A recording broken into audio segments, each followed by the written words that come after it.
what's up guys? My name is Zach and today I am driving a 1930 Ford Model AA bus.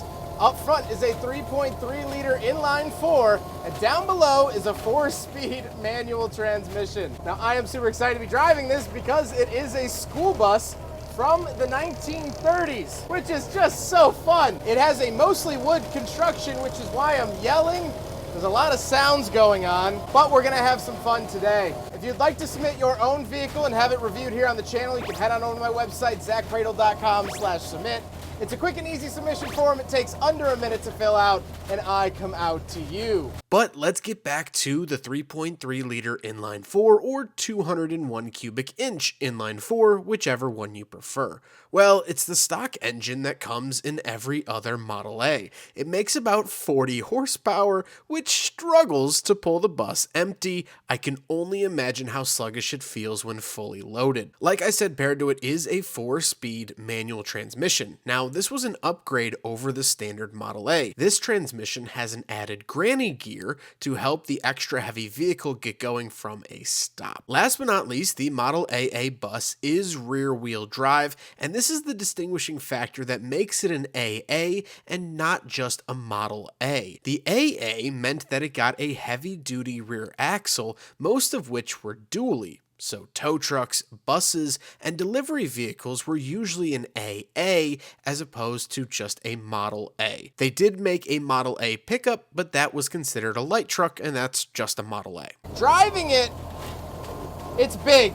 It is very, very big. It's significantly wider than a traditional Model A. And as you can hear in my voice, it's very loud. Just everything shakes and rattles. It's also the pretty standard Ford Model A drivetrain, so it has a lot of work to do with not a lot of power.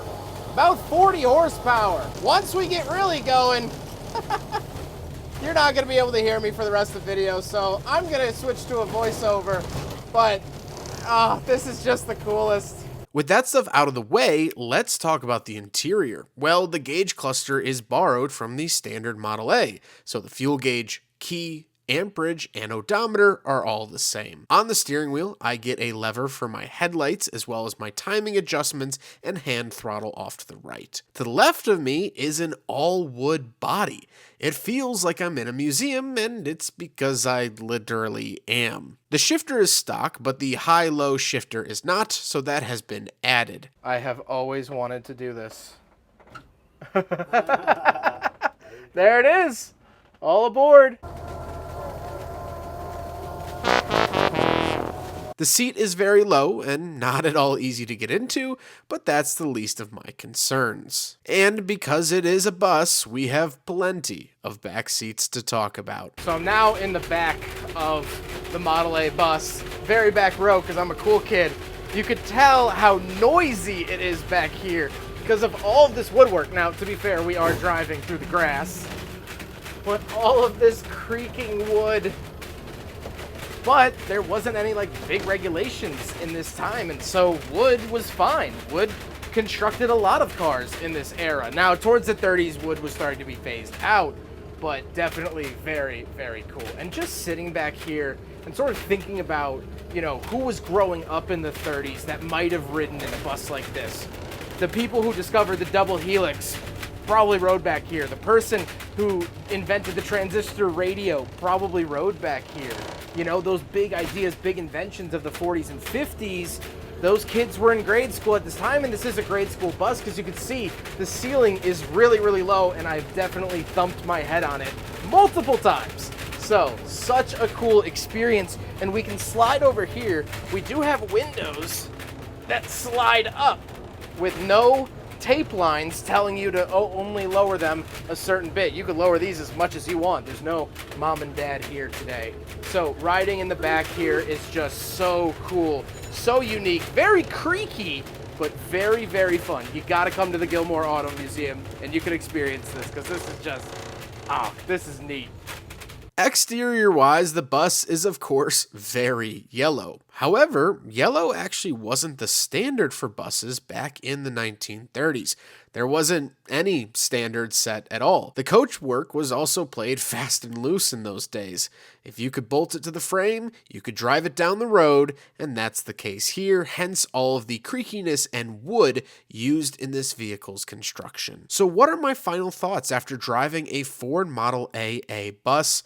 Well, of course, it was an absolute honor to be given the opportunity to drive this bus. This is a part of the Model A Museum's featured exhibits, and it was cool to find pictures from last summer seeing the bus and now driving it. Like I said, I am beyond honored. But let's talk about the AA. The Model A had so many different versions and specs that I always find myself learning more about them every day. Additionally, the company Gaz built almost 1 million of them for the USSR. Once Ford was done making them in 1932, Gaz picked up the tooling and built them until 1950.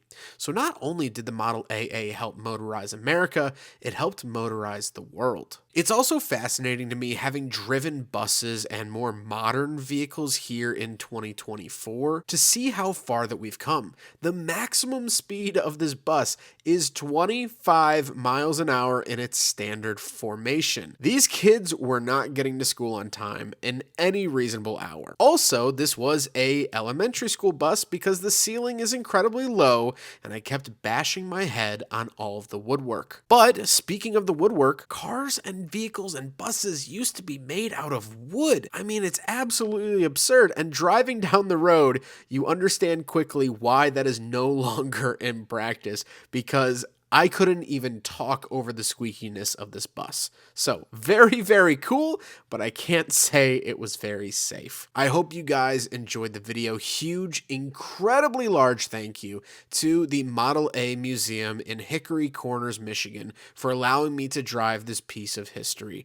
This is one of their exhibit pieces, and they pulled it out specifically for me to be able to review it, and it was such an honor. Thank you to everyone that made it possible, especially John, who connected all of the dots. If you have any interest in the Ford Model A or Model AA, please check out this museum. There's so much stuff to look at. I cannot recommend it enough. Admission is cheap. It's central to Michigan. Please, please, please go check it out. Their information will be linked in the description below. But I hope you guys enjoyed the video. Don't forget to rate the video, comment on the video, and subscribe if you really liked it.